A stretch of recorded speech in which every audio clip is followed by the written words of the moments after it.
Polisi terus mendalami kasus dugaan kekerasan terhadap balita yang dititipkan di Wensen Daycare Depok, Jawa Barat. Hari ini, polisi memeriksa orang tua dan 3 guru sebagai saksi untuk tersangka Meita Irianti, sang pemilik daycare. Polisi bilang akan menelusuri kemungkinan adanya korban lain.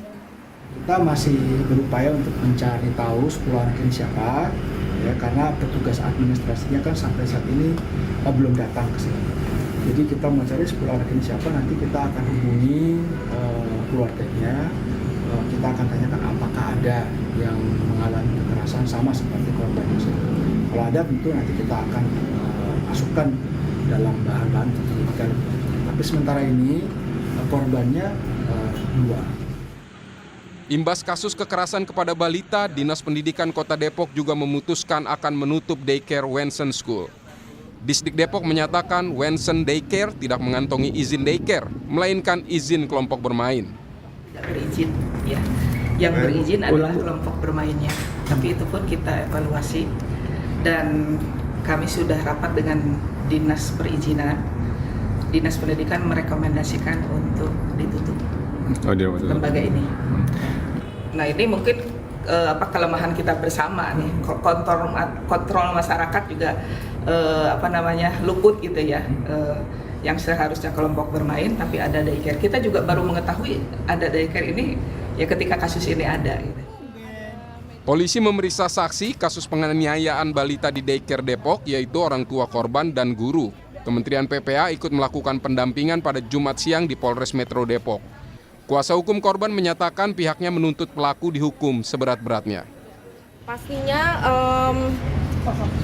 pendampingan kepada bayi ya, karena kan bayinya itu ada salah satu korban yang kondisinya lumayan parah fisiknya dan pastinya menuntut supaya pelaku bisa dihukum yang setimpal. Kasus ini terungkap dari kecurigaan guru karena salah satu siswa kerap menangis dan menghindar saat bertemu pemilik daycare. Guru kemudian melaporkan ke orang tua, juga menunjukkan rekaman CCTV yang memperlihatkan adanya tindak kekerasan. Orang tua kemudian melapor ke Polres Metro Depok. Polisi sebelumnya menyebut ada 2 laporan kekerasan, yaitu terhadap balita 2 tahun dan 9 bulan. Total korban sampai saat ini yang sudah lapor 2 ya. Jadi ya, inisialnya yang pertama itu MK, yang kedua itu HW. Ya. Usia yang pertama 2 tahun, yang kedua usianya 9 bulan. Salah satu orang tua yang melapor mengaku curiga karena anaknya yang berusia 9 bulan tak bisa menggunakan satu kakinya saat berdiri. Tega gitu. Anak saya salah apa ya? Saya nggak salah apa-apa, saya masih kecil 8 bulan. Ibu ada masalah apa? Kenapa kok anak saya disakiti seperti itu? Tega-teganya gitu loh. Karena sebelum pulang itu biasa diantar sama guru saya itu. Apa masih main ya Rama ya? Ini kenapa? Apa ini? Udah saya pamit, saya pulang, amankan anak saya itu. Besoknya baru kita coba periksa gitu, membuatkan laporan. Tersangka Meita Irianti menolak berkomentar apapun. Meita hanya diam ketika ditanya apakah ada keinginan untuk menyampaikan permintaan maaf. Sampaikan nggak Mbak? Meminta maaf nggak Mbak? Atau ada mau disampaikan Mbak? Permohonan maaf atau seperti apa Mbak? Mbak nyesel nggak sih Mbak?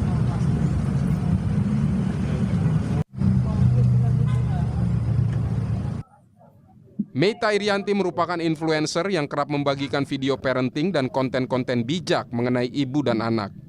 Pasca terbongkarnya kasus penganiayaan balita, akun media sosial milik Meita telah hilang. Tim Liputan Kompas TV. Bukan hanya mengawal kasus ini hingga tuntas, tapi juga bagaimana soal pemulihan pasca trauma dan peningkatan layanan perlindungan anak untuk bisa memenuhi hak anak korban kekerasan dan pencegahan ke depannya. Kita bahas bersama kuasa hukum korban, Leon Maulana Mirza, ada juga pemerhati anak, Retno Listiarti, dan Femi Eka Kartika Putri, Asisten Deputi Pemenuhan Hak dan Perlindungan Anak Kemenko PMK. Selamat malam, Bapak Ibu. Selamat malam Mbak Friska. Selamat malam. Mas Leon, tolong sampaikan turut prihatin kami untuk keluarga korban, karena tentu ini jadi hal yang berat. Bukan hanya korban, bahkan kami pun, apalagi saya juga sama-sama ibu yang menitipkan anaknya di daycare, jadi terbelalak karena kok tega begitu. Nah, perkembangan kasusnya saat ini seperti apa pendampingan yang diberikan kuasa hukum, Mas Leon? Baik Mbak, untuk pelaporan polisi kan memang sudah masuk dan juga sebagaimana telah disampaikan oleh Pak Arya selaku Kapolres Depok, bahwa terhadap pelaku sudah ditetapkan sebagai tersangka, juga sudah ditahan. Dan untuk kami dari kuasa hukum saat ini fokus kepada pemulihan korban Mbak, dan juga orang tua korban. Ya. Makanya hari ini tadi telah dilaksanakan, baru banget hari ini, tadi sekitar jam 5 baru pulang ke rumah, telah dilakukan konseling di UPTD PPA dengan psikolog untuk terapi healing Mbak, seperti itu. Dan juga kita menggandeng beberapa instansi, kita minta perlindungan hukum, dan juga kita minta bantuan pengawasan, baik itu dari KPAI, dari Kementerian PPA, dan juga dari LPSK. Seperti itu Mbak. Oke, nah soal melapor ke KPAI, LPSK, juga Kementerian PPA, kenapa membutuhkan perlindungan ini? Apakah juga ada potensi atau bahkan ada tekanan dan intimidasi pasca kejadian ini, Mas Leon? Sebenarnya ada beberapa faktor kenapa kita harus meminta dukungan dari pemerintah terkait ya Mbak ya. Pertama karena permasalahan ini sudah menjadi atensi masyarakat publik di Indonesia. Terus kedua juga berdasarkan informasi yang kami peroleh dari klien kami, bahwa yang bersangkutan juga memiliki keluarga di anggota dewan, sehingga sangat besar potensinya untuk terjadi intervensi. Makanya kita meminta bantuan agar kasus ini tetap dilakukan pengawasan, berjalan secara efisien, dan juga terhadap kasus ini terbuka secara transparan. Seperti itu Mbak. Soal perlindungan hukum ini, kita dengarkan dulu juga pernyataan dari polisi berikut ini. Ini diberikan kebebasan untuk memberikan pernyataan. Kita juga punya LPSK, kalau misalnya memang saksi merasa terancam gitu ya, tidak mau memberikan keterangan karena ada yang mengganggu gitu.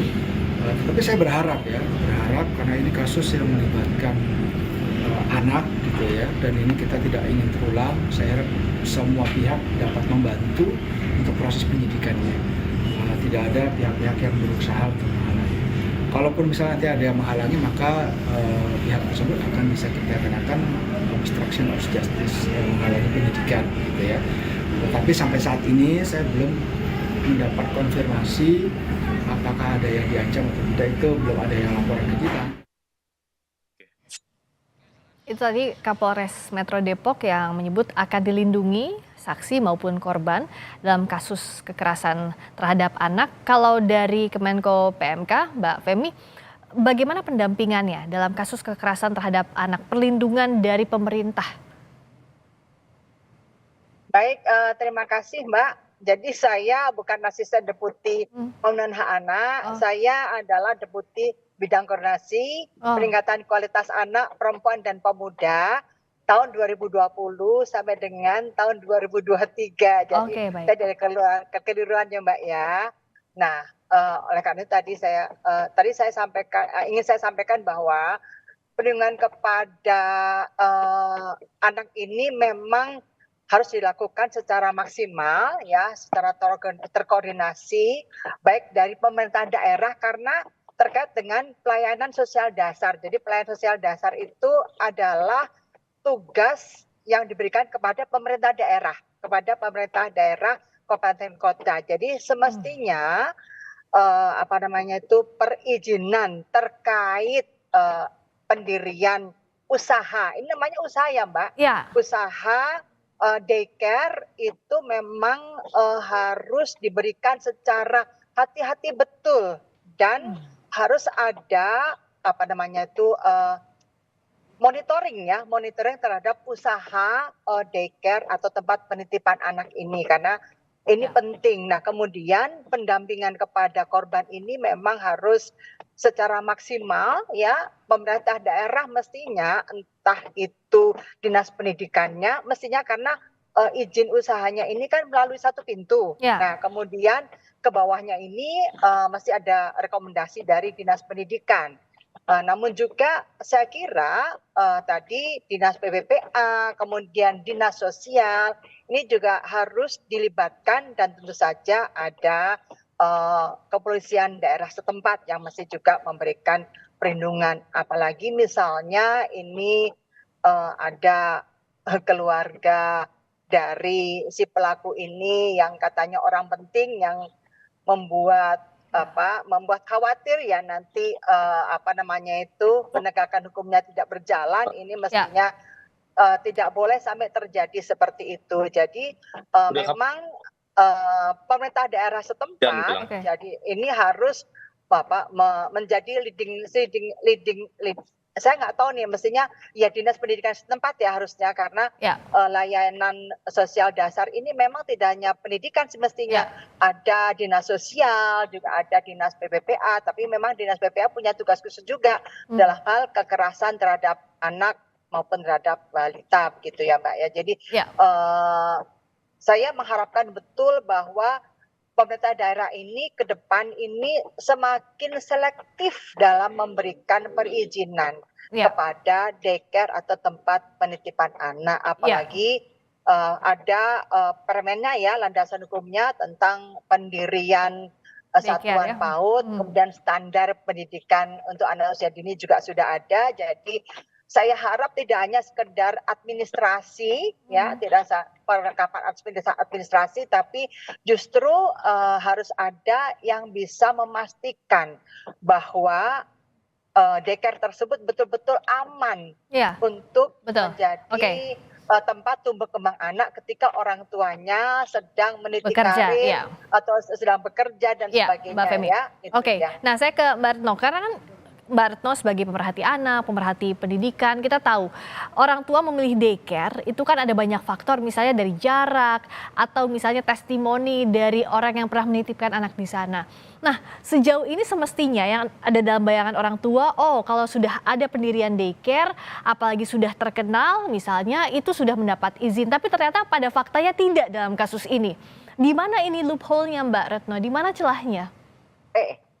Iya, jadi memang kalau kita berbicara tadi ya, Ibu Femi mengatakan yang Dinas Pendidikan itu adalah pendidikannya, jadi kelompok bermainnya, atau kalau ada TK, TK-nya gitu, PAUD lah ini. Nah itu memang Dinas Pendidikan itu memberikan rekomendasi ketika ada pengajuan izin dan itu ada syarat-syarat yang begitu banyak. Yang kedua adalah biasanya kalau kasus yang terkait dengan daycare ya itu memang berada pengawasannya tidak di Dinas Pendidikan tapi di Dinas Sosial ya, dan itu memang sering banget kalau buka PAUD lalu di lantai misalnya 2 lantai, lantai atasnya ternyata daycare. Ini memang kerap kali tidak kemudian mungkin tidak menjadi bagian dari Dinas Pendidikan ketika pengawasnya datang. Dia tidak mengawasi yang daycare-nya karena merasa tidak memiliki kewenangan. Nah ini yang harusnya memang menurut saya adalah kolaborasi dalam bentuk-bentuk pengawasan. Nah ini tidak, sehingga daycare tadi mungkin ini banyak anak usia namanya kelompok belajar itu kan bisa 2-4 tahun. Nah anak-anak ini yang orang tuanya bekerja, mereka kan sudah membayar, kemudian ini pingin sekalian deh anaknya nih dapat pendidikan, apalagi si pelaku adalah influencer, sehingga ini dia ngerti banget nih bagaimana parenting ya, bagaimana pengasuhan anak, gimana tumbuh kembang anak, sehingga itu yang kemudian membuat orang tua kemudian menitipkan dan tidak curiga gitu ya, misalnya ini kenapa ya nggak terjadi di sini kan, dia sempat menjawab itu gitu, sehingga orang tua berpikir enggak kali ya, tapi begitu ke dokter disitulah kemudian dokter menjelaskan bahwa ini karena pukulan dari luar gitu, karena ada pecah misal pembuluh darah gitu ketika di bagian dada maupun punggung. Nah ini kan hal-hal ya yang menurut saya gitu ya, karena saya juga sekarang ini di Dinas Pendidikan itu juga mengurus atau kami memang memegang yang terkait dengan PAUD dan TK Oh, gitu. oke. Dan daycare ini memang penting banget, dinas pendidikannya berkolaborasi dengan dinas sosial. Iya, jadi memang harus ada kolaborasi ya, karena jangan sampai tidak terawasi, oh bukan kewenangan saya, tapi tidak diawasi sama sekali. Nah, kalau dari Mas Leon, sejauh ini kan yang paling penting sekarang, satu, proses hukumnya berjalan, lalu juga pemulihan terhadap korban. Kondisinya seperti apa saat ini Mas Leon untuk korban? Ya, baik. Jadi saat ini untuk korban memang berdasarkan penjelasan guru, apabila bertemu dengan pelaku, dia selalu histeris dan bahkan selalu bersembunyi di belakang guru. Dan tidak bahkan beberapa kali anak-anak yang ada di daycare tersebut seperti dilempar tisu, tangannya ditepis dan lain sebagainya. Dan untuk kondisi saat ini bahkan untuk si korban kan saat ini berumur 2 tahun ya Mbak ya. Jadi Iya. kalau bertemu dengan orang yang tidak dikenal, dia lebih protektif dan bahkan kalau dipaksa untuk dipegang, itu anak akan menangis seperti itu. Jadi secara psikologis dia takut terhadap orang baru dan bahkan tidak welcome terhadap orang yang baru karena dia takut dia akan diperlakukan kasar seperti itu Mbak. Nah, ini proses pemulihannya seperti apa? Karena Mas Leon, kalau kondisi seperti ini, kita mungkin sebagai orang tua juga pasti akan merasakan, tidak hanya anaknya saja yang harus dipulihkan kondisinya, tapi juga orang tua. Pasti ada perasaan bersalah dan sebagainya. Ini bagaimana proses pendampingan untuk keduanya? Betul Mbak. Jadi memang hari ini kan konseling pertama Ya. di UPD PPA Kota Depok. Tadi konseling dilakukan terhadap anak dan juga nanti akan dilakukan terhadap orang tua. Jadi memang bukan sekali Mbak, itu akan dilakukan terus-menerus sampai dengan kembali normal dan juga didiagnosa bahwa tidak ada gangguan secara psikologis dan lain sebagainya. Jadi dia tahapnya memang bukan sekali, Iya. akan terus-menerus dan sudah dijadwalkan seperti itu. Iya, Mbak Retno, kalau dalam kasus kekerasan terhadap anak seperti ini, apa yang bisa dilakukan? Karena satu kondisi korban secara psikologis ini yang harus dipulihkan, belum lagi secara fisik. Lalu juga orang tua, pasti ada rasa bersalah. Apalagi ini kan sudah viral di media sosial, kita tahulah ada penghakiman misalnya dari netizen dan sebagainya. Ini kan jadi kompleks. Nah, bagaimana untuk mengurai benang kusut ini Mbak Retno? Iya, pertama ya tentu kita harus membangun empati ya, yang jangan berfokus pada kan tadi gitu ya, betul Mbak, itu, kesalahan kemudian, "Kok baru tahu, kok ini?" Gitu Iya, kan. iya. Ini kita nggak boleh menyalahkan, keluarga korban gitu, situasinya toh juga dibawa ke dokter dan akhirnya ketahuan gitu. Jadi artinya mari kita empati gitu, jangan tapi berfokus ada yang salah gitu, yang salah adalah pelaku kekerasan anak itu. Nah yang kedua saya, sepakat tadi ya bahwa orang tuanya tuh pasti kena secara psikologi gitu. Jadi memang, dua-duanya ini baik anak, orang tua, kedua orang tua bahkan menurut saya ini pasti kena, Iya. itu harusnya memang, memiliki hak untuk mendapatkan, tadi ya pemulihan psikologi. Jadi di sini, Depok ya kan punya, unit PPA-nya ya, itu, harusnya memang, memfasilitasi ini nih pemerintah Depok untuk orang tua maupun untuk si anak ya, terutama nih ibunya. Nah, lalu yang apalagi anaknya 9 bulan ya, sampai kakinya kemudian nggak bisa berdiri dan lain-lain ini, sesuatu yang pasti bagi orang tua, kok bisa anak sekecil ini? Itu ada kemudian rasa bersalah, rasa marah, rasa cemas. Iya. Nah, ini memang dua-duanya harus dipulihkan. Nah, ibunya yang misalnya dalam kondisi psikologinya belum pulih nih ya, itu juga akan berdampak pada si bayi, pada si anak yang 2 tahun juga. Iya. Jadi ini memang harus sama-sama sembuh. Kalau ibunya sembuh dulu nih, dia bisa membantu pemulihan anaknya lebih cepat gitu. Dan memang ini harus lapis demi lapis ya. Iya. Kalau kita ingin tahu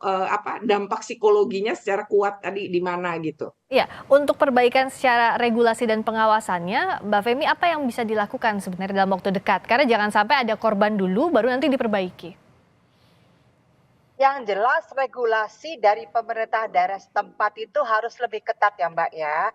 Regulasi dari pemerintah setempat itu penting karena ini memang penugasan desentralisasi kepada pemerintah daerah khususnya untuk kabupaten kota untuk layanan PAUD dan pendidikan dasar. Jadi harus lebih selektif dan memang dinas-dinas terkait harus sering memonitor baik itu daycare ataupun satuan PAUD ya, karena ini bisa terjadi tadi seperti disampaikan Bu Retno, ini tumpang tindih, di bawah ada PAUD-nya ternyata di atas ada daycare-nya. Jadi jangan teman-teman di dinas itu merasa ini bukan tugas saya, itu tugas saya yang lain begitu. Jadi tapi ini perlu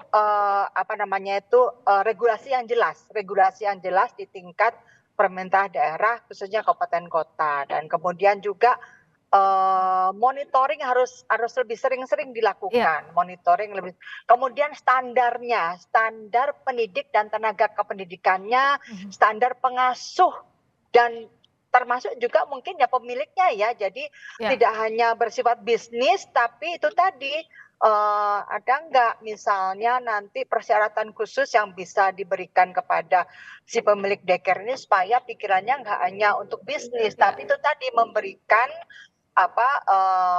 memberikan kepada anak kesempatan untuk tumbuh kembang ketika orang tuanya menitipkan di daycare tersebut, memaksimalkan tumbuh kembangnya di daycare tersebut.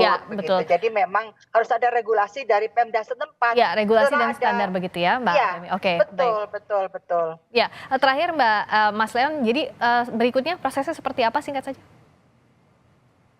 Besok akan dilakukan panggilan lagi terhadap 3 orang. Saat ini kan sudah diperiksa 4 saksi yang merupakan guru di Wensen. Besok juga 3 orang akan dipanggil. Harapan kita dengan dipanggilnya 3 orang saksi lagi akan menjadi terang dan berkas bisa segera P21 agar limpah ke jaksa agar dapat segera diadili. Itu harapan kita, Mbak. Baik, itu harapan kita semua, efek jera bagi pelaku dan juga perlindungan untuk korban, pemulihan untuk korban dan juga keluarga. Terima kasih Mas Leon Maulana Mirza, kuasa hukum korban. Terima kasih Mbak Retno Listiarti, pemerhati anak. Terima kasih juga Mbak Femi Eka Kartika Putri, Deputi Peningkatan Kualitas Anak Perlindungan Anak Perempuan Kemenko PMK 2020-2023. Selamat malam. Selamat malam, terima kasih.